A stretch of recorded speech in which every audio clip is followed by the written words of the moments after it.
পবিত্র রমজান মাসে খাদ্যাভ্যাস, জীবনযাপনের মান এবং সাথে খাবার গ্রহণের সময়েরও কিন্তু পরিবর্তন দেখা দেয়। পুরো মাস জুড়ে যদি আপনি সুস্থ থেকে সমস্ত রোজা যদি পালন করতে চান, তাহলে কিন্তু আপনাকে মেনে চলতে হবে খাবারের যে পরিমাণ এবং সুষম খাবারটা কি হবে সেই বিষয়।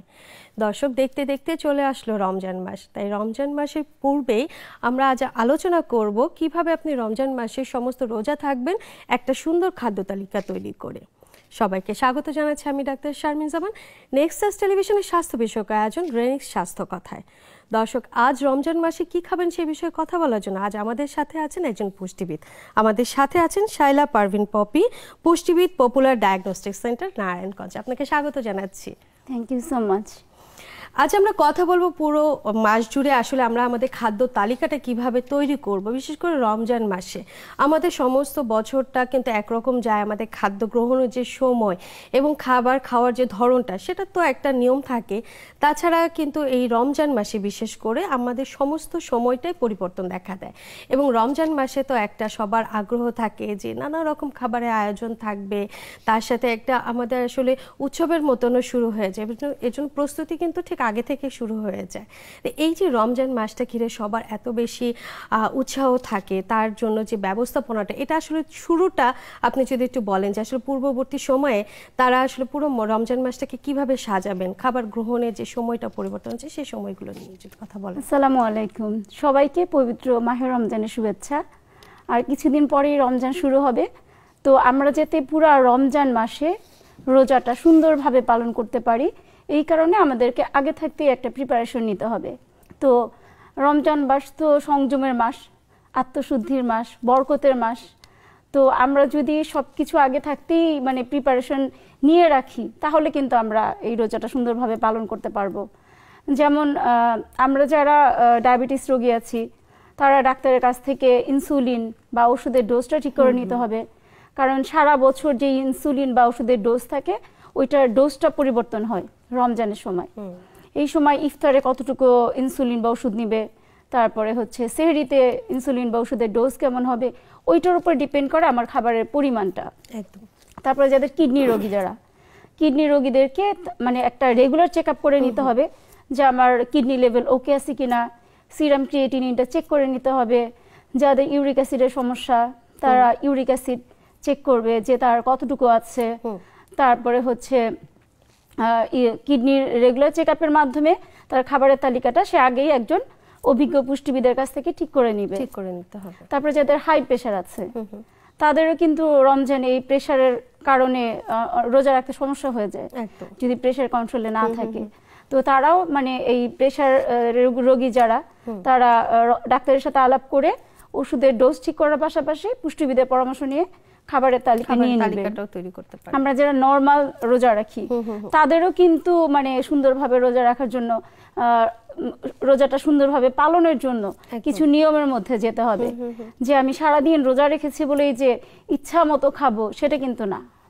তো রমজানে আমরা রোগী হোক আর যারা সুস্থ আছে, সবারই কিন্তু কিছু সাধারণ নিয়ম মানতে হবে। সাধারণ নিয়ম হলো যে আমরা সারা বছর যেমন 6 বারে খাবারটা খাই, রমজানের সময় যার যত ক্যালোরি ছিল, ক্যালোরি ঠিক ওই পরিমাণই থাকবে, শুধু এই খাবারটাকে আমরা 3 বারে ভাগ করে দিব। একদম 3 বার বলতে ইফতার, সন্ধ্যা রাত আর ভোর রাত। তো ইফতারের খাবারটা হবে হচ্ছে 40 থেকে 50% পুরো ক্যালোরির। আচ্ছা, হচ্ছে আমরা আগে সকালে যেই খাবারটা খেতাম ওইটা হবে ইফতার টাইমে, আর সন্ধ্যা রাতের খাবারটা হবে আগে রাতে যেই খাবারটা খেতাম সেই পরিমাণ, আর ভোর রাতের খাবার হবে হলো দুপুরে আগে যেই খাবারটা খেতাম সেই দুপুরের খাবারের পরিমাণ। আচ্ছা, এইভাবে আমরা 3 বারে খাবারটাকে আমরা ভাগ করে খাবো। তবে আপনার কাছে একটু জানি যে এবারে যেমন রমজান মাসটা যখন শুরু হবে, তখন দেখা যাচ্ছে যে যারা রমজান মাসে রোজা রাখছেন, তাদের রোজার যে টাইমটা ঠিক 12 থেকে 13 ঘন্টা একটা সময়, তারা কিন্তু বেশ লম্বা একটা সময় কিন্তু না খেয়ে থাকতে হবে। এবং এই সময়টার জন্য প্রস্তুতিটা কিন্তু সেহরি থেকে শুরু। সেহরিতে আসলে কেমন ধরনের খাবার রাখা উচিত, যে খাবারটা খেলে একজন মানুষ, সাধারণ মানুষই যারা সুস্থ আছেন বা যারা অফিস করছেন, যারা বাইরে যাচ্ছেন, তারা আসলে সুস্থ থাকছেন, দুর্বল হয়ে পড়ছেন না, বা অনেকক্ষণ ক্ষুধা লাগবে না, এরকম কি কোনো খাবারের তালিকা তৈরি করা যায় কি? অবশ্যই। রোজা রাখার জন্য সবচেয়ে ইম্পর্টেন্ট হলো সেহরির খাবার। জি, সেহরিতে এমন ভাবে খেতে হবে যেটা অনেকক্ষণ পেটে থাকে, ক্ষুধা কম লাগে, আমাদের পিপাসা কম লাগে, এবং আদার্স যে প্রবলেমগুলো হয় সেগুলো যাতে না হয়, যাতে সারা দিন এনার্জেটিক ওয়েতে সবাই আমরা সেই রোজাটা রাখতে পারি। তো সেহরির খাবার খাওয়ার জন্য প্রথমে আমাদেরকে সেহরির একদম শেষ মুহূর্তে না উঠে একটু আগে উঠতে হবে। আচ্ছা, শুরুতে আমরা পানি খেয়ে নিব, কারণ একবারে তো বেশি পানি খাওয়া যাবে না। শুরুতেই স্টার্টিংয়ে পানি খেয়ে নিলাম, তারপরে আমরা সেহরি শুরু করব, এবং সেহরি খাওয়ার পরেও যাতে পানি খাওয়ার সময় থাকে এই কারণে একটু আগে উঠতে হবে। কারণ আমি খাবার শেষ করে অ্যাট এ টাইম 2-3 গ্লাস পানি খেলাম, ওইটাও আনহেলদি, খাবার হজম হবে না। এই কারণে উঠে পানি খেয়ে তারপরে এমন খাবার নিব যেটা আমাদের সারাদিন এনার্জেটিক ওয়েতে রোজা রাখতে সাহায্য করবে। এই সময়ে বেশিক্ষণ যাতে খিদা না লাগে সেই কারণে ফাইবার রিচ ফুড খাবার নিতে হবে। যেমন ব্যালেন্স ডায়েটের মধ্যে যার যত ক্যালোরি আসে অতটুকু নিতে হবে। যেমন আমরা লাল চাল বা মোটা চালের ভাত খেতে পারি, এটাতে ফাইবার বেশি, ফাইটোনিউট্রিয়েন্ট বেশি, ক্ষুধা কম লাগবে, এবং যার যতটুকু পরিমাণ নির্ধারিত। আর কারো 1 কাপ হতে পারে, কারো 2 কাপ হতে পারে, এরকম। প্রোটিনের সোর্স হিসাবে আমরা মাছ, মাংস, ডিম নিতে পারি। তবে এই ক্ষেত্রে মাছ, মুরগির মাংস, গরুর মাংসটা না খেয়ে ডিম এগুলা ভালো বেশি। কারণ এই সময় এমন খাবার নিতে হবে যা সহজে হজম হয়। তারপরে হচ্ছে ডাল খেতে পারি, পানি জাতীয় সবজিটা নিতে হবে যাতে গ্যাস না হয়। এই সময় আমরা শাক বা সালাদটা অ্যাভয়েড করলাম, পানি জাতীয় সবজি নিলাম। আর যাদের দুধের সমস্যা নাই তারা 1 কাপ দুধ খেতে পারে বা টক দই খেতে পারে, যাতে খাবারটা সুন্দর মতো ডাইজেস্ট হতে। অনেকে মানে সেহরিতে ভাত, রুটি এগুলো খেতে চায় না, যে অনেকে ভাত খায়, অনেকে রুটি খায়, আবার অনেকে এগুলা খেতে, যেমন ডায়াবেটিক পেশেন্টদেরও তো অনেক সময় দেখা যায় রুটি প্রেসক্রাইব করা থাকে যে আপনি ভাতের পরিবর্তে রুটি খান। সেক্ষেত্রে কি পরিবর্তে ঠিক না, আমরা অল্টারনেটিভ বলি, হয় ভাত অথবা রুটি, যে কোনো একটা। এটার সাথে মাছ, মাংস, ডিম, সাথে সবজি। এখন যারা ভাত রুটি খেতে পছন্দ করে না তারা দুধের তৈরি একটা খাবার খেতে পারে, যেমন দুধের সাথে সে বা দইয়ের সাথে ওটস মিক্স করে খেতে পারে, লাল চিরা মিক্স করে খেতে পারে, কর্নফ্লেক্স মিক্স করে খেতে পারে। অনেকে আবার দুধ ভাত খান, তার সাথে আম বা হচ্ছে কলা এটা একটু ম্যাশ করে নেন, এই খাবারটা কেমন হতে পারে? হ্যাঁ, এটাও খেতে পারে। আচ্ছা। আর হচ্ছে যদি কেউ দুধ হজম না হয় সে 2টা ডিম সিদ্ধ খেতে পারে, একটা কলা বা খেজুর খেতে পারে। এইভাবে সে সেহরির খাবারটা সিলেক্ট করতে পারে। তবে যেটা ডায়াবেটিক রোগীদের ক্ষেত্রে আমরা বলি, সে শুধু যদি লাইট খাবার খায় তার জন্য কিন্তু এটা প্রবলেম ক্রিয়েট করবে। লাইট খাবার খেলে তার দেখা যাবে সারাদিন রোজা রাখতে হবে। সে যদি অল্প খাবার খায়, ইনসুলিন বা ওষুধ অনুযায়ী পরিমাণ মতো না খায়, তার হাইপোগ্লাইসেমিয়া হতে পারে, ব্লাড সুগার কমে গিয়ে অজ্ঞান হয়ে যেতে পারে। যারা ডায়াবেটিক আছেন তাদেরকে একটু বেশি করে খেলে তাদের যে আসলে রোজাটা থাকতে তাদেরকে প্রপারলি খেতে হবে। যেমন ভাত রুটি যেটাই খাক সেটা পরিমাণ মতো, সাথে মাছ, মাংস, দুধ, ডিম, তারপর হচ্ছে একটা সবজি, এরকম। তারপর হচ্ছে অনেকে দেখা যায় সেহরির খাবার আলসেমির কারণে কম খায়, তাদের দেখা যায় যে তাড়াহুড়ো করে খাওয়াটা বেশি হয়ে যায়। তাড়াহুড়া বেশি খেলেও মানে খারাপ, কম খেলেও খারাপ, কারণ বেশি খেলে এটা ডাইজেশন হবে না, হজম হবে না। কেননা সেহরি খাবার খেয়েই সাধারণত সবাই নামাজ পড়েই কিন্তু ঘুমিয়ে পড়ছে, সাথে সাথে শুয়ে পড়ছে, তখন কিন্তু ডাইজেশনের একটু সমস্যা হতে পারে। ওইটাই আমি বলতে যাচ্ছি যে অনেকে ভাবে সারাদিন না খেয়ে থাকবে, একটু সেহরিতে বেশি খাই। আচ্ছা, তো বেশি খেলেও বিপদ হবে, কারণ ওইটা সহজে হজম হবে না। অনেকে খেয়েই শুয়ে পড়ে, একদম। আবার খাওয়ার সাথে সাথে অনেক পানি খায়, 2-3 গ্লাস পানি খায়, তারপর শুয়ে পড়ে, তখন কিন্তু ইনডাইজেশন হয়, পেটের সমস্যা হয়, খাবারটা হজম হয় না ঠিক মতো। আবার অনেকে দেখা যায় অল্প খায়, যে আমার ওজন কমবে, আমি অল্প খেলাম, বা আলসেমির কারণে অল্প খায়, তখনও কিন্তু দেখা যায় তার সারাদিন মানে এনার্জি ডেফিসিয়েন্সির কারণে অবসাদ লাগে, ক্লান্ত লাগে, অনেকের ব্লাড প্রেসার কমে যেতে পারে, যেটা বললাম যে ব্লাড সুগার কমে গিয়ে হাইপোগ্লাইসেমিয়া হয়, বিশেষ করে ডায়াবেটিস রোগীদের। যে ক্যালোরিটা আসলে মেইনটেইন করাটা খুব বেশি দরকার। একজন প্রাপ্তবয়স্ক মানুষ, নারী বা পুরুষ ভেদে কার কতটুকু আসলে ক্যালোরি প্রয়োজন, এটা যদি একটু সংক্ষেপে বলেন, বা কোন খাবারটা খেলে তার ক্যালোরিটা সে মেইনটেইন করতে পারছে, এই বিষয়টা যদি একটু বলেন। ক্যালোরি ডিপেন্ড করে হচ্ছে যার প্রত্যেকের ক্যালোরি ইন্ডিভিজুয়াল। যার রোগী পেশেন্টের ওজন, উচ্চতা, বয়স, তার শারীরিক পরিশ্রম কেমন, সবকিছুর উপর ডিপেন্ড করে আমরা একটা ক্যালোরি দেই। ওই হিসাব করে তার ক্যালোরি ওয়াইজ খাবার খেতে হবে। দেখা যায় সেহরিতে যদি মানে যে বলতে চাচ্ছিলাম যে পানির পরিমাণটাও যদি ঠিক না থাকে তাহলে কিন্তু ডিহাইড্রেশন হবে, পানি শূন্যতা হবে, ইলেকট্রোলাইট ইমব্যালেন্স হবে। তো তো এই কারণে কিন্তু খাবার এবং পানি দুইটাই ঠিক রাখতে হবে। একদম। ইফতার থেকে সেহরি পর্যন্ত 2 থেকে 2.5 লিটার পানি খেতে হবে। এট এ টাইম বেশি পানি খাওয়া যাবে না। যেমন ইফতার থেকে শুরু করে 1 ঘন্টা পর পর 1 গ্লাস করে পানি খেলো। অনেকে তারাবির নামাজ পড়তে যায়, দীর্ঘ সময় তারাবির নামাজ পড়ে, পানি খাওয়া হয় না। তো যারা তারাবির নামাজ পড়ে তারা যদি সামনে একটা পানি রেখে নেয়, নামাজের আগে একটু পানি খেলো, মাঝখানে একটু পানি খেলো, পরে একটু পানি খেলো, তাহলে কিন্তু আমরা পানির পরিমাণটা ঠিক রাখতে পারবো। কারণ রোজায় ম্যাক্সিমাম দেখা যায় ডিহাইড্রেশন হচ্ছে, ইলেকট্রোলাইট ইমব্যালেন্স হয়ে যাচ্ছে, রোজা রাখতে পারছে না, ভেঙে ফেলতে হচ্ছে। তো এই কারণে পানিটা যদি মেপে রাখে যে আমি ইফতার থেকে সেহরি পর্যন্ত 2 থেকে 2.5 লিটার পানি খাবো এবং এইভাবে খায়, তাহলে কিন্তু এই যে হঠাৎ করে ডিহাইড্রেশন হচ্ছে, ইলেকট্রোলাইট ইমব্যালেন্স হচ্ছে, এটা হবে না। ইলেকট্রোলাইট ইমব্যালেন্স হয় হলো যাদের ডায়াবেটিস আছে, হাই প্রেশার আছে, তাদের কিন্তু সোডিয়াম পটাশিয়াম লেভেলটা ওকে থাকে না। এই কারণে কিন্তু দেখা যায় যে এরকম সমস্যা হয়ে যায়, অনেক সময় ডিহাইড্রেট হয়ে যায় অনেকে। জি একদম। আর এই ইফতারটা যেটা একদম রোজার শুরুতে আমরা করব, যে রোজাটা ভেঙে আমরা ইফতারটা শুরু করব, এই ইফতারটা নিয়ে সবার মধ্যে অনেক উৎসাহ থাকে এবং এটা একটা বড় আয়োজন থাকে। বিশেষ করে ভাজা পোড়া খাবার দিয়ে কিন্তু শুরু হয় এবং বাজারে কিন্তু নানা রকম মুখরোচক খাবারও থাকে, যেগুলো দিয়ে কিন্তু আসলে ইফতারটা অনেকেই করতে চান। আসলে ইফতারটা কেমন হতে পারে, সেখানে কি কি ধরনের আইটেমগুলো আসলে না থাকলেই না, যে এটাকে থাকতেই হবে, তার যে সারাদিন পরে যে সে রোজাটা ভাঙছে এই সময় যেই খাবারগুলো খেলে তার গ্যাসের সমস্যা হবে না, তার পেটের সমস্যা হবে না, এই ধরনের কিছু খাবার যদি বলেন। Thank you. রোজা রাখার পরে সবাই তো মানে অধীর আগ্রহে অপেক্ষা করে যে ইফতার এইটা খাবো, ওইটা খাবো, ওইটা খাবো, তাড়াহুড়ো করে অনেক খাবার খেয়ে ফেলে। তো এই প্ল্যানটাও সুন্দরভাবে করতে হবে, কারণ রোজা তো আমরা রাখি সংযমের জন্য। এখন সংযম ভেবে যদি আমরা অসংযমী হয়ে যাই, একসাথে বেশি খেয়ে ফেলি, তারপরে এই যে ট্রেডিশনাল যে খাবারগুলো আছে, তেলে ভাজা খাবার, বিভিন্ন আর্টিফিশিয়াল জুস, চিনির শরবত, এগুলো যদি খাই তাইলে কিন্তু আমাদের সংযমটা আর থাকলো না এবং আমরা অসুস্থ হয়ে যাব। তো আমাদের একটু সংযমী হইতে হবে, এটা প্রি প্ল্যান করতে হবে যে আমি ইফতার খুলে 1 মাস ধরে রোজা আমরা এক এক দিন এক একটা আইটেম খেতে পারি, যার খেতে ইচ্ছা করে খাবে, কিন্তু একসাথে একই দিনে সব খাবার না। 30 দিন আমরা 30টা নিজেদের পছন্দের খাবার খেতে পারি। হ্যাঁ, ওইটা আমরা মেনু সিলেক্ট করে রাখবো যে আমি আজকে এটা খাবো, কালকে এটা খাবো, পরশু এটা খাবো, এইভাবে। তো প্রথমেই যেটা করতে হবে, শুরুতেই আমাদের নর্মাল টেম্পারেচারের পানি আর 1টা বা 2টা খেজুর দিয়ে ইফতার খুলতে হবে। অনেকেই ঠান্ডা পানি খায়, ঠান্ডা পানিতে কিন্তু ক্ষতি হয়। যে ঠান্ডা পানি হয়তো খেলে আমার তাৎক্ষণিক ভালো লাগবে, কিন্তু এটা আমাদের জন্য ক্ষতিকর। রুম টেম্পারেচারের পানি খেতে হবে 1টা বা 2টা খেজুর খেয়ে।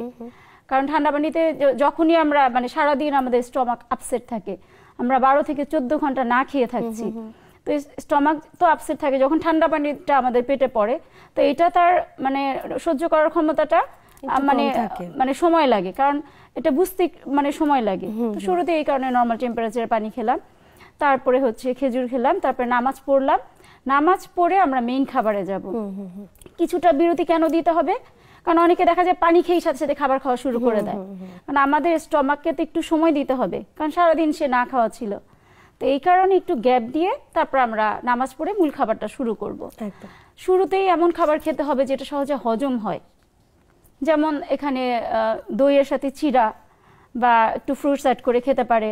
তারপরে যাদের দুধ হজম হয় তারা দুধের সাথে চিড়া, লাল চিড়া বেশি ভালো, মুড়ি, খই, তারপরে ওটস, কর্নফ্লেক্স এগুলো অ্যাড করে খেতে পারে। স্টার্টিং এ একটা হজমে সাহায্য করে এরকম খাবার খেলো। তারপরে যদি ভাজা পোড়া খেতেই হয়, ঘরে তৈরি একটা ভাজা পোড়া খাবার খেতে পারে গ্যাপ দিয়ে, কিন্তু সেটাও পরিমাণ মতো। যেমন অনেকেই ছোলাটা মানে বাগার দিয়ে খায়, আবার বাইরে থেকে কিনে এনে খায়, ওইটা কিন্তু ক্ষতিকর।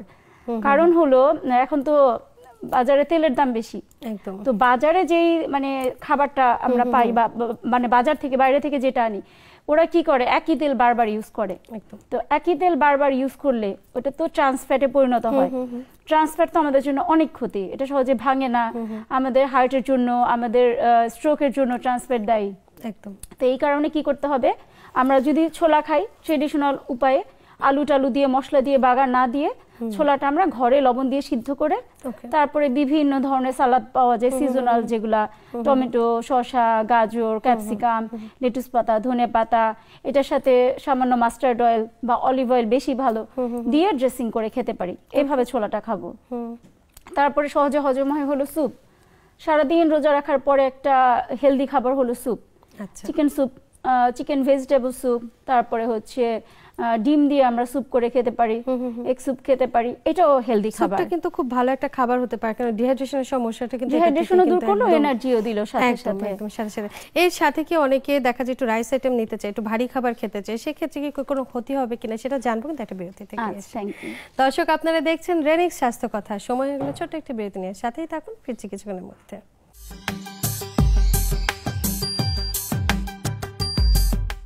বিরতির পর সবাইকে আরো একবার স্বাগত জানাচ্ছি আজকের রেনিক্স স্বাস্থ্য কথায়। দর্শক, আজ আমরা কথা বলছিলাম রমজান মাসে কি কি খাবেন সেই বিষয়গুলো নিয়ে, এবং এই বিষয়ে কথা বলার জন্য আজ আমাদের সাথে আছেন শাইলা পারভিন পপি।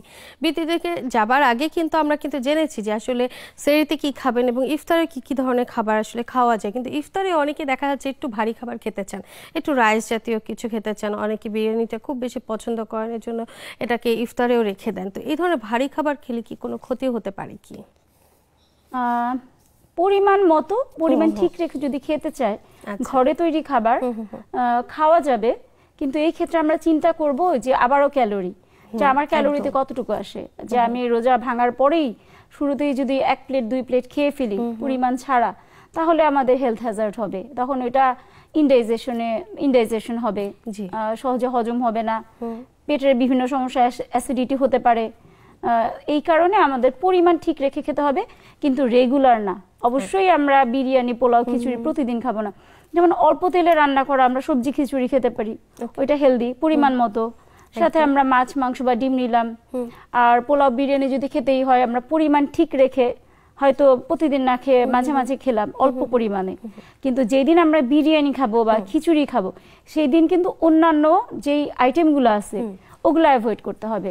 একই সাথে বিরিয়ানিও খাবো, তেলে ভাজা খাবারও খাবো, ছোলাও খাবো, তারপর চিনি সহ শরবত খেলাম, জিলাপি খেলাম, বুন্দিয়া খেলাম, তাহলে তো হেলথ হ্যাজার্ড হবেই। একদমই। আপনি শরবতের কথা বলছিলেন যে চিনি দিয়ে শরবত, কিন্তু শরবতটা মানে কিন্তু আমরা জানি যে এর মধ্যে গুড় বা চিনি দিয়ে কিন্তু তৈরি করা হয়, এবং রোজাটা খোলার পরই এটা একটা খুব শান্তিকর একটা ব্যাপার হয় যে একটু ঠান্ডা পানিতে একটু মিষ্টি জাতীয় কোনো আমি ড্রিঙ্কস নিচ্ছি, এটা কিন্তু খুব ভালো একটা তৃপ্তিকর বিষয়।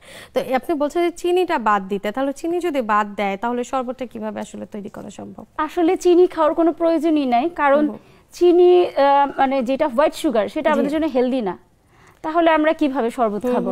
সবচেয়ে ভালো হলো যদি অ্যাভেলিটি থাকে কচি ডাবের পানি, কারণ সারাদিন রোজা রাখার পরে আমাদের ডিহাইড্রেশন তৈরি হয়, ইলেকট্রোলাইট ইমব্যালেন্স হয়। এই কচি ডাবের পানি দিয়ে যদি ইফতার করা যায়, তাহলে ডিহাইড্রেশনও দূর হলো, ইলেকট্রোলাইট ব্যালেন্সও হলো। তারপরে অনেকে লেবুর পানি খেতে পারে, অনেকের রোজাতে কনস্টিপেশনের সমস্যা থাকে, লেবুর পানিতে একটু ভুসি অ্যাড করে খেতে পারে, এটাও ভালো। টক দইয়ের লাচ্ছি খেতে পারে, এটাও ভালো। এটাও আমাদের পেট ভালো রাখবে এবং আমাদের ডিহাইড্রেশন দূর করবে, প্রোটিনের চাহিদা পূরণ করবে, তরলের চাহিদা পূরণ করবে। তারপর হচ্ছে ফ্রুট জুস খেতে পারে। এখন তো বাজারে নানা রকম ফ্রুটস, বেলের শরবত, তরমুজের শরবত, বাঙ্গির শরবত, তারপরে যেগুলো সিজনাল ফলগুলো পাওয়া যাচ্ছে, এগুলো দিয়ে যে কোনো ফল দিয়ে কিন্তু শরবত তৈরি করে খেতে পারে। চিনি অ্যাড করতে হবে তা কিন্তু না, কারণ ফলের কিন্তু একটা আলাদা মিষ্টি কিন্তু আছে, ফলে একটা চিনি আছে, ফ্রুক্টোজ। তো ফলের যে চিনিটা আছে ওইটাই আমাদেরকে এনার্জি দেয়। এজন্য বাড়তি চিনি অ্যাড করার কোনো দরকার নেই। যে কোনো ফ্রুট জুস, যেমন বাচ্চারা যখন খেতে চায় সে কমলা দিয়ে জুস করে দিতে পারে, বাজারের অরেঞ্জ জুস না দিয়ে আনার দিয়ে একটা কালারফুল জুস করে দিতে পারে, যেটা আসলে আমাদের স্বাস্থ্যের জন্য অনেক বেশি ভালো হবে। তবে রমজানে ইফতার মানেই কিন্তু নানা রকম ভাজা পোড়া থাকতেই হবে, কেন ভাজা পোড়া না থাকলে কেমন যেন ইফতারটা আসলে সম্পন্ন হয় না।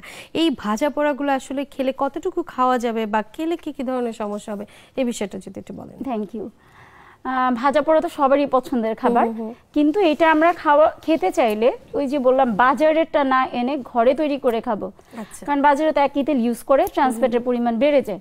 তো ঘরে আমরা শ্যালো ফ্রাই করে খেতে পারি, অল্প তেলে তেল একবার ইউজ করব। যেমন প্রতিদিন একদিন একটা বেগুনি খেলাম, একদিন একটা পেঁয়াজু খেলাম, 1টা থেকে 2টা, একদিন আলু চপ খেলাম। একদিন যদি বাচ্চারা যারা রোজা রাখে তাদেরকে আমরা বাইরের খাবার না দিয়ে যদি ঘরেই আমরা স্যান্ডউইচ তৈরি করে দেই, বার্গার তৈরি করে দেই, যে কিমাটা ঘরে মাংস দিয়ে তৈরি করে তারপর তাকে বার্গার বানিয়ে দিলাম।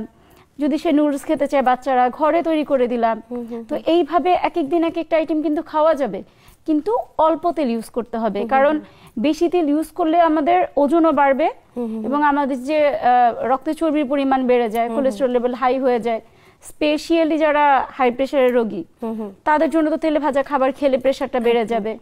তো এই কারণে একটু বুঝে খেতে হবে, যার যেমন ডিজিজ সেই অনুযায়ী বুঝে খেতে হবে। বলছেন যে ভাজা তেলটা কিন্তু খাওয়া যাবে না, তবে এখন বর্তমান সময় জিনিসপত্রের দাম অনেক বেশি, তার সাথে কিন্তু আমাদের রেগুলার ইউজের যে সয়াবিন তেল সেটারও দাম কিন্তু অনেক বেশি, যেটা সাধারণত সবাই ভাজা পোড়ার ক্ষেত্রে ব্যবহার করে থাকেন। কিন্তু যে তেলটা ভাজা হচ্ছে এই তেলটা তো আসলে ফেলে দিতে তখন একটু কষ্ট লাগে। এর জন্য আসলে ঘরে গৃহিণীরা বা যারা রান্নার দায়িত্বে থাকছেন তারা কিন্তু অনেক সময় দেখা যায় পরের দিন যে তরকারিগুলো করছেন বা খাবার তৈরি করছেন সেখানে কিন্তু এটা ইউজ করে ফেলতে পারেন। তো এটা কি আসলে স্বাস্থ্যের জন্য কোনো ঝুঁকির বিষয়? এটা স্বাস্থ্যের জন্য অবশ্যই ঝুঁকি। আমরা তেলটা এমন ভাবে ইউজ করব যাতে এক্সট্রা না থাকে। আচ্ছা, মানে আমরা শ্যালো ফ্রাই করব, ডিপ ফ্রাই না করে, যাতে তেলটা অবশিষ্ট না থাকে। ওই যে তেলের মায়া করতে গিয়ে যেহেতু তেলের দাম বেশি, স্বাস্থ্যের ক্ষতি করলাম, তারপরে আমাদের একটা রোগের জায়গায় 10টা রোগ হবে। তখন ওই 10টা রোগের ট্রিটমেন্ট করতে গিয়ে কিন্তু তেলে যেই খরচটা হলো তার চেয়ে অনেক কোটি গুণ বেশি খরচ হয়ে যাবে। এই কারণে আমরা যখনই কুক করব অল্প তেলে কুক করব যাতে এক্সট্রা না থাকে, এবং যদি এক্সট্রা থেকেও যায় ভুলবশত ফেলে দিতে হবে, সেকেন্ড টাইম ইউজ করা যাবে না। আসলে এটার জন্য মায়া করে আসলে লাভ নেই, এর জন্য তেলটা অল্প ব্যবহার করে আসলে তৈরি করতে হবে। অসাধারণ। কিন্তু আমরা কথা বললাম কিন্তু ইফতার এবং সেহরি নিয়ে, এই দুটো মিলের মাঝখানে কিন্তু আরেকটা কিন্তু খাবারের সময় থাকে।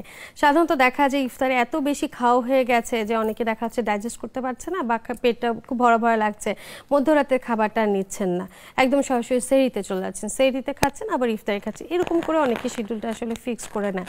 তো আসলে মাঝখানে যে রাতের খাবারের কথা বলা হয়েছে, এটা কি খাওয়া কি খুব বেশি জরুরি নাকি না খেলে কোনো সমস্যা হতে পারে? অবশ্যই খেতে হবে রাতের খাবারটা। আমি প্রথমেই বলেছি ডিস্ট্রিবিউট করে খেতে হবে। আচ্ছা, আমরা সারাদিনের খাবারটাকে 3 বারে ভাগ করে খাবো। তো ইফতারে আমরা মানে পরিমাণ মতো খাবো যাতে আমরা সন্ধ্যা রাতে খেতে পারি। আর এই ইফতার আর সেহরির মাঝখানে যে সন্ধ্যা রাতের খাবারটা, এটা না খেলে আমাদের ক্যালোরি ডিস্ট্রিবিউশন ঠিক থাকবে না, ওজন বেড়ে যাবে, হাইপোগ্লাইসেমিয়া হবে, বিশেষ করে ডায়াবেটিস রোগীরা ইফতারে বেশি খেলো আবার গিয়ে সেহরিতে খেলো, তখন তাদের ব্লাড সুগার লেভেলটা কন্ট্রোলে রাখা সহজ হবে না, থাকবে না ব্লাড সুগার লেভেলটা কন্ট্রোলে। তাছাড়া এই যে বললাম খাওয়ার পরিমাণটাও ঠিক থাকবে না আমাদের, এই কারণে সেহরিতে হালকা খাবার খেতে হবে। আচ্ছা, সেহরিতে না তো সন্ধ্যারাতে হালকা খাবার খেতে হবে। তো ইফতারে আমরা পরিমাণ মতো খেয়ে জায়গা রাখবো, নামাজ পড়ার পরে সন্ধ্যা রাতের খাবারটা খাবো 3 ঘন্টা গ্যাপ দিয়ে। আচ্ছা, তো তখন আমরা লাইট খাবার খাবো। যদি আমরা ইফতারে স্যুপ, তারপরে টক দই, ফ্রুট সালাদ এগুলো খাই, সন্ধ্যা রাতে গিয়ে অল্প পরিমাণে ভাত বা রুটি নিতে পারি, সাথে মাছ মাংস বা ডিম নিতে পারি।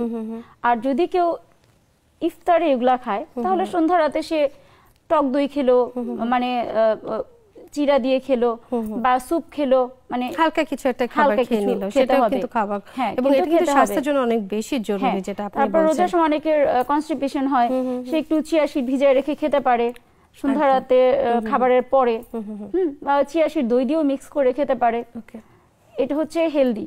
আচ্ছা, এটা স্বাস্থ্যের জন্য ভালো, এবং যদি কনস্টিপেশনের সমস্যা থাকে সেক্ষেত্রে সেটাও ঠিক হবে। এই যে রোজার এখনো কিছুদিন বাকি আছে, সবার তো একটা আলাদা প্রস্তুতি আছে যেটা বাজারের মাধ্যমে অনেকে করে থাকেন, যে কিছু জিনিস রাখছেন আগে থেকে তৈরি করে যেটা রমজান মাসে লাগছে। তাছাড়া আরেকটু কিছু আয়োজন থাকে যেটা হচ্ছে ঘরে গৃহিণীরা দেখা যায় কিছু খাবার আগে থেকে তৈরি করে ফ্রিজিং করে, ঠিক আছে, এবং যাতে দেখা যাচ্ছে যে সময় নেই যে আমি দিনের বেলায় তৈরি করে আবার এটা ইফতারে আমি নিচ্ছি, বা সন্ধ্যাতে খাবার বা সেহরির কথায় যদি বলি যে আলাদা করে, তারা চান যে কিছু খাবার 15 দিনের বা 20 দিনের খাবার বা 1 মাসের খাবার আমি একটু অল্প অল্প করে তৈরি করে ফ্রিজ আপ করে রাখি, এটা আমার সময়টা নষ্ট না হোক বা নামাজের সময়টা যাতে নষ্ট না হোক। এই যে ফ্রিজিং করে খাবারটা, এটা কি আমার সেরকমই স্বাস্থ্যসম্মত হবে যেটা আমি দিনের তৈরি করে আমি খাচ্ছি সাথে সাথে সেরকমই? আসলে এটা হেলদি হবে না। আমরা সবসময় বলি যে প্রিপেয়ার করা খাবারটা সাথে সাথে খেলে ওইটার পুষ্টিগুণটা বেশি ভালো থাকছে। স্পেশালি যেগুলাতে ভিটামিন মিনারেলস থাকে ওগুলা তো বেশি হিটে নষ্ট হয়ে যায়। আমরা শাকসবজি টাইপের খাবার অবশ্যই ফ্রিজে রেখে খাবো না। যদি মাছ মাংস আমরা প্রিপেয়ার করে রেখে খেতে পারি 2-3 দিন রেখে খাওয়া যায়। আচ্ছা, কিন্তু শাকসবজি এবং ফলমূল এই টাইপের যেই খাবারগুলো আমরা তৈরি করি ওগুলা প্রিজার্ভ করে না খাওয়াই ভালো। আচ্ছা, কারণ এগুলো হিটে এগুলোর গুণাগুণ নষ্ট হয়ে যাবে। যেমন ভেজিটেবল রোল বা ভেজিটেবল পাকোড়া যদি খেতে চায়, ওটা সিদ্ধ করে না রেখে ওটার সাথে সাথে তৈরি করে খাওয়াটা ভালো, মানে ইনস্ট্যান্ট খাওয়া ভালো। বা তারপর যদি না পারে তাহলে কি এক সপ্তাহটা কি অন্তত রেডি করে রাখা যেতে পারে? ওই যে বললাম, যদি মাছ মাংস মানে সে করে রাখতে চায়, যেমন আমরা কোফতা বা কাবাব বানিয়ে যদি রাখি, সেটা হয়তো কিছু স্ন্যাক্স আইটেম আমরা চাইলে ফ্রিজিং করতে পারি, বাট যেগুলো সবজি আছে, ফলমূল আছে, সেগুলো আমরা ইনস্ট্যান্ট আসলে খাওয়া যাবে না। অসংখ্য ধন্যবাদ আপনাকে। আমাদের পরিবারের শিশু সদস্য যারা থাকেন তারাও অনেক সময় দেখা যায় আগ্রহ বোধ করেন যে আমি একটু রোজা থাকবো, মা আজকে রোজা থাকবো, কালকেরটা থাকবো, এরকম করে ইচ্ছা প্রকাশ করেন। কিন্তু অভিভাবকরা একটু ভয় পান যে এতটা সময় না খেয়ে সে থাকতে পারবে না, দুর্বল হয়ে যান, এর জন্য অনেকে কিন্তু অনিশ্চয়তা করেন। তো এই শিশুদেরকে যদি আমরা রোজা রাখাতে চাই তাহলে আসলে তাদের সেহরির কি পরিকল্পনাগুলো হবে বা ইফতারি তাদের জন্য কি আলাদা করে কিছু দেয়া কি সম্ভব কিনা, যাতে তারা দুর্বল না হয়ে পড়ে? হ্যাঁ, অবশ্যই। আসলে রোজা রাখার প্র্যাকটিস ছোটবেলা থেকেই করা উচিত। ছোটবেলা থেকে প্র্যাকটিস করলেই কিন্তু আমাদের মধ্যে এটা ডেভেলপ করবে। অনেকে দেখা যায় ছোটবেলা যদি অনেকেই রোজা রাখতে দিতে চায় না, পরে কিন্তু তাদের বড় হয়ে রোজা রাখতে কষ্ট হয়ে যায়। একদম। তো রোজা রাখতে পারবে, মানে যে এইজ থেকে রোজা রাখা উচিত বাচ্চাদের, রোজা রাখতে পারবে তারা যাতে সারাদিন এনার্জেটিক থাকে। ওই কারণে অবশ্যই সেহরি খেতে হবে। আচ্ছা, সেহরিতে ওঠা তো সুন্নত, এটাও তাদের শিখাতে হবে যে সেহরিতে ওঠা সুন্নত, এবং বৈজ্ঞানিকভাবে এটা স্বীকৃত যে আমরা সেহরিতে যদি আগে উঠি, সুন্দরভাবে খাওয়া দাওয়া করি, নামাজ পড়ি, তারপরে আমরা কিছুক্ষণ হাঁটাহাঁটি করে ঘুমাতে যাই, তাহলে কিন্তু আমরা হেলদি ওয়েতে রোজা রাখতে পারবো। এইটা বাচ্চাদের মধ্যে আমাদের ডেভেলপ করতে হবে। সেও মানে তার পছন্দ মতো যেই খাবারগুলা, যেমন ভাত রুটি পরিমাণ মতো, তাকে মাছ মাংস বা ডিম যেটা সে পছন্দ করে সেটা দিলাম, সাথে এক কাপ দুধ বা টক দই দিলাম, এইভাবে তাকে আমরা খাবারগুলো দিতে পারি। আর হচ্ছে গিয়ে পানির পরিমাণটাও তাকে ঠিক রাখতে দিতে হবে, যাতে সারাদিন তার পিপাসা না লাগে। ঘুম থেকে উঠেই পানি খেলো, তারপরে খাবার খাওয়ার পর একটু পায়চারি করে তার পানি খেলো, যাতে অ্যাসিডিটি না হয়। পায়চারি করে নামাজ পড়ে যদি আমরা শুয়ে পড়ি তাহলে কিন্তু অ্যাসিডিটির প্রবলেমটা কমে যায়। তো তারা এনার্জেটিক ওয়েতেই রোজা রাখতে পারবে যদি সেহরির খাবারটা পরিমাণ মতো খায়। খুব বেশি খাবে না, কমও খাবে না, খুব বেশি পরিমাণ মতো খাবে। পরিমাণটা আসলে খুব বেশি। আর বাচ্চাদের দেখা যায় যে অনেক সময় রুচি মানে পরিবর্তন হয়। তারা ওই যে বললাম যে সেহরি বলেন আর ইফতার বলেন, তাদের পছন্দ মতো আইটেম ঘরে তৈরি করে দিলে তারা একটু ডিফারেন্ট অ্যাঙ্গেলে যদি দেয়া যায় সেক্ষেত্রে কিন্তু আরো বেশি ভালো হয়। আমাদের সময় হয়ে গেছে একটা ছোট বিরতি নিয়ে, আমরা বিরতি থেকে এসে আরো কিছু জানবো। দর্শক, আপনারা দেখছেন রেনিক্স স্বাস্থ্য কথা। সময় হয়ে গেল ছোট্ট একটি বিরতি নিয়ে, সাথেই থাকুন, ফিরছি কিছুক্ষণের মধ্যে।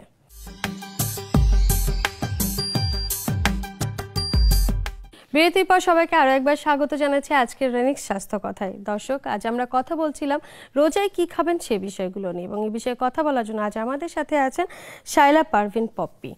আমরা বিরতিতে যাবার আগে কিন্তু এই ইফতার, সেহরি এবং মধ্যরাতে খাবার নিয়ে নানা কিছু জানলাম। এবার একটু জানি যে যাদের সারা বছরই ব্যায়াম করার অভ্যাস থাকে বা হচ্ছে তারা ওজন কমাতে চাচ্ছেন, ব্যায়াম করতে চাচ্ছেন, তারা কি রোজা রেখেও এই ব্যায়ামগুলো কি করবেন, নাকি রোজার মাসটা অন্তত ব্যায়াম থেকে আলাদা থাকতে হবে? Thank you. রোজাতে অনেকেই ভাবে যে এইবার রোজা রেখে ওজনটা কমাই ফেলবো। তো রোজা রেখে মানে সবকিছুই ঠিক মতো করতে হবে। খাবারটাও যেমন পরিমাণ মতো খেতে হবে, ব্যায়ামটাও চালিয়ে যেতে হবে। আচ্ছা। তো ব্যায়াম করার জন্য সঠিক সময় হচ্ছে ইফতার খাওয়ার কিছুক্ষণ পরে। যেমন ইফতার খাওয়ার পরে কিছুক্ষণ রেস্ট নিয়ে তারপরে সে 30 থেকে 45 মিনিট ব্যায়াম করতে পারে, হাঁটতে পারে, ফ্রি হ্যান্ড এক্সারসাইজ করতে পারে। যারা তারাবির নামাজ পড়ে 20 রাকাত, তাদের এক্সট্রা করে ব্যায়াম না করলেও হয়। অনেকেই উঠবস করে 20 রাকাত তারাবির নামাজ পড়ে, ওইটা এক ধরনের ব্যায়াম। আর যারা বসে বসে নামাজ পড়ে তাদেরকে অবশ্যই ইফতার খাওয়ার পরে 30 থেকে 45 মিনিট যে কোনো ধরনের এক্সারসাইজ বা হাঁটাটা চালিয়ে যেতে হবে। আর অনেকে ইফতারের ঠিক আগ মুহূর্তে যদি মানে শরীর ভালো থাকে, এনার্জি ডেফিসিয়েন্সি না হয়, কোনো ধরনের শারীরিক প্রবলেম ফিল না করে, তাহলে ইফতার আগ দিয়ে কিছুটা ব্যায়াম করতে পারে। আর যারা যোগা করে তারা সকালের দিকে করতে পারে, সকালের দিকে 15-20 মিনিট তারা যোগা করতে পারে। তবে অবশ্যই খারাপ লাগলে করবে না। আর যেটা আমি বললাম সঠিক সময় হচ্ছে ইফতার খাওয়ার পরে, তখন কোনো ধরনের হেলথ হ্যাজার্ড হবে না। আচ্ছা, তখন এই যে সময়টা একদম সেফ, কারণ এর পরবর্তীতে খাবারের জন্য আরেকটা সময় পাওয়া যাচ্ছে কিন্তু, এবং যে সময়টা খেলে তারা দেখা যাচ্ছে যে পরবর্তীতে সেহরিটাতেও তাদের করতে অনেক সুবিধা হবে। একদম, মানে ডাইজেশনের প্রক্রিয়াটা আমাদের সুন্দর থাকছে। এই রমজান মাসে দেখা যায় যে আমরা কথা বললাম যে আপনি যেটা বললেন যে ডায়াবেটিক পেশেন্টদের নিয়ে আমরা জানতে পারলাম যে তাদের আসলে খাদ্য তালিকাটা কীরকম হবে, কিভাবে হবে। তবে যারা কিডনি রোগে আক্রান্ত আছেন তাদের খাবারের মধ্যে অনেক তফাৎ থাকে এবং তারা দেখা যাচ্ছে যে বেশ কিছু খাবার তাদেরকে একদম নিষেধ করা থাকে যে খাবেনই না। তারা আসলে রমজান মাসে আসলে কিভাবে তাদের ডায়েট চার্টটা ফলো করবে, এই বিষয়টা যদি একটু বলেন। Thank you. দেখা যায় কিডনি রোগীদের যদি ক্রিয়েটিনিন লেভেলটা বেশি থাকে, আমরা ডাল খেতে না করি, একদম ডালের তৈরি যে কোনো ধরনের খাবার তাদের জন্য না করে দেই। কারণ সেকেন্ড ক্লাস প্রোটিন যেগুলা ডাল জাতীয় খাবার, তারপরে সবজি বা ফলের বিচি, এগুলো আমরা নিষেধ করে দেই। এখন তার যেহেতু ডাল নিষেধ, সে তাহলে ইফতারে মুড়ি খেতে পারে, সালাদ দিয়ে মুড়ি খেতে পারে, ছোলাটা যেহেতু বাদ। আবার যদি তেলে ভাজা খাবার খেতে ইচ্ছা করে, বেসনের তৈরি খাবার তো সে খেতে পারবে না, সেই ক্ষেত্রে সে চালের গুঁড়ায় ডুবিয়ে দুই একটা ভাজা আইটেম খেতে পারে, বেসনে না ডুবিয়ে। বেসনটাকে অ্যাভয়েড করতে হবে, সোজা কথা। বেসন, সোজা কথা, ডালের তৈরি সব ধরনের খাবার, যেমন সিম যদি খেতে ইচ্ছা করে সিমের বিচি ফেলে খাবে, 6টা সিম খেতে পারে। আবার যদি ইউরিক অ্যাসিড বেশি, তাদেরও কিন্তু ডাল জাতীয় খাবার, তারপর হচ্ছে যেগুলা বিচি জাতীয় সবজি, ফল এবং রেড মিট যেগুলা গরু, খাসি, হাঁস, কবুতর, এটা কিডনি রোগীদের জন্য আমরা নিষেধ করি। ইউরিক অ্যাসিড যাদের বেশি তাদের জন্যও নিষেধ করি। আবার ইউরিক অ্যাসিড বেশি থাকলে, কিডনির পয়েন্ট যাদের বেশি থাকে, দেখা যায় তাদের ইউরিক অ্যাসিড অনেকের বেশি থাকে, তখন এই যে মাশরুম, তারপরে হচ্ছে গিয়ে পালং শাক, পুঁই শাক, মূলা, এইসব আমরা খেতে না করি। তো এইসব ক্ষেত্রে তাদেরকে খেয়াল করতে হবে কিডনির পয়েন্টের উপরে। তাদেরকে ডাক্তার যে পানির পরিমাণটা বলে দেয় সেই পরিমাণ পানিটা খেতে হবে, ভেঙে ভেঙে খেতে হবে, পানির পরিমাণটা তো বলে দেয় ডাক্তাররা। তো এইভাবে তাদের প্রোটিন রেস্ট্রিকশন যেহেতু থাকে, মাছ মাংসও তাদের রেস্ট্রিকশন থাকে, কত পিস করে খাবে সেটা আমরা ওই ক্রিয়েটিনিন লেভেলটা দেখে বলে দেই যে আপনি কত গ্রাম প্রোটিন খেতে পারবেন। সেই অনুযায়ী তার যদি 45 গ্রাম প্রোটিন হয় তাহলে হয়তো মাছ মাংস সে 2 পিসের বেশি খেতে পারবে না, যদি 30 গ্রাম প্রোটিন হয় 1 পিস খেতে পারবে। এরকম ডিপেন্ড করে তার ক্রিয়েটিনিন লেভেলটা কেমন, সেটার উপরে পরামর্শ মতো সে প্রোটিনটা ইনটেক করবে। আর সেকেন্ড ক্লাস প্রোটিনটা বাদ। আবার যারা ডায়ালাইসিস করে, ডায়ালাইসিস পেশেন্ট, তাদের কিন্তু এই প্রোটিনের পরিমাণটা বেড়ে যায় যেদিন ডায়ালাইসিস করে। তো এইটা আসলে তাদেরকে রোজা রাখার সময় ডাক্তার এবং পুষ্টিবিদের পরামর্শ নিয়েই এটা খেতে হবে, পানির পরিমাণটা এবং খাবারের পরিমাণটা ঠিক করে নিতে হবে যাতে কোনো হেলথ হ্যাজার্ড না হয়। গরু মাংস বা হচ্ছে রেড মিট, যেটা এই খাবারটা কিন্তু বাঙালি আমাদের কিন্তু অনেক বেশি পছন্দ। দেখা যায় এই পছন্দের খাবারগুলো রমজান মাসে বা রোজা রাখার পরে কিন্তু ঘুরে ঘুরে একটু বেশি খাওয়া হয়, কিন্তু যাদের প্রেশারের সমস্যা আছে, হার্টের সমস্যা আছে, তাদের জন্য তো রেড মিটটা একদমই বন্ধ থাকে। এই পছন্দের খাবারটা আসলে বাদ একদম না দিয়ে অল্প পরিমাণে হলেও কিভাবে আসলে খাওয়া সম্ভব? যদি তার লেভেল ওকে থাকে সে তো 2-3 পিস খেতে পারবে, কিন্তু এটা হচ্ছে ডিপেন্ড করে রান্নার উপরে। যেমন গরুর মাংস তো সোডিয়াম বেশি, হাই প্রেশার, যাদের বেশি খেলে প্রেশার বেড়ে যাবে, তো তারা যদি খেতে চায় কোটার সময় চর্বিটা ফেলে দিবে, তারপরে হচ্ছে তেলের পরিমাণ একদম অল্প দিবে, কারণ গরুর মাংসে তো লেয়ারে লেয়ারে ফ্যাট থাকে। তো যখন এটা রান্না করবে, একবারে ভাজা ভুনা করে রান্না না করে এটাকে করে মেরিনেট করতে হবে, সব মশলা দিয়ে, টক দই দিয়ে মেরিনেট করলো, তেল একদম সামান্য পরিমাণে দিয়ে যদি বসায় দেয়, সবজি অ্যাড করতে পারে, যেমন লাউ, পেঁপে, এই ধরনের সবজি অ্যাড করতে পারে, ওইভাবে সে 3-4 টুকরা খেতে পারে। আচ্ছা আচ্ছা, এভাবে খেলে তার রেগুলার না, হ্যাঁ রেগুলার না, সপ্তাহে 1 দিন বা 2 দিন তো তারা খেতেই পারে, আসলে সম্ভব। এই আপনি মাঝখানে বলেন যে এই রমজান মাসে দেখা যায় সবার একটা পরিকল্পনা থাকে যে একদম ওজনটাকে একটু নিয়ন্ত্রণ করতে হবে, তবে যারা আছেন যে যাদের যতটুকু ওজন প্রয়োজন তার থেকে একটু কম ওজন, মানে আন্ডারওয়েটে যারা আছেন, তাদের জন্য আসলে রোজা থাকাটা খুব বেশি কষ্ট হয়ে যায়। দেখা যায় যে রোজা থাকতে গেলে তারা দুর্বল হয়ে যাচ্ছেন, অবসাদ লাগছে এবং এর পরবর্তী রোজাটাই বন্ধ করে দিচ্ছেন। তারা আসলে স্পেশালি সেহরিতে কি কি নেবেন তাদের জন্য যদি কিছু বলেন। আচ্ছা, থ্যাংক ইউ। যাদের ওজন কম তাদেরকে একটু ক্যালোরি রিচ ফুড খেতে হবে, যাতে ওজনটা না কমে গিয়ে বাড়তে পারে।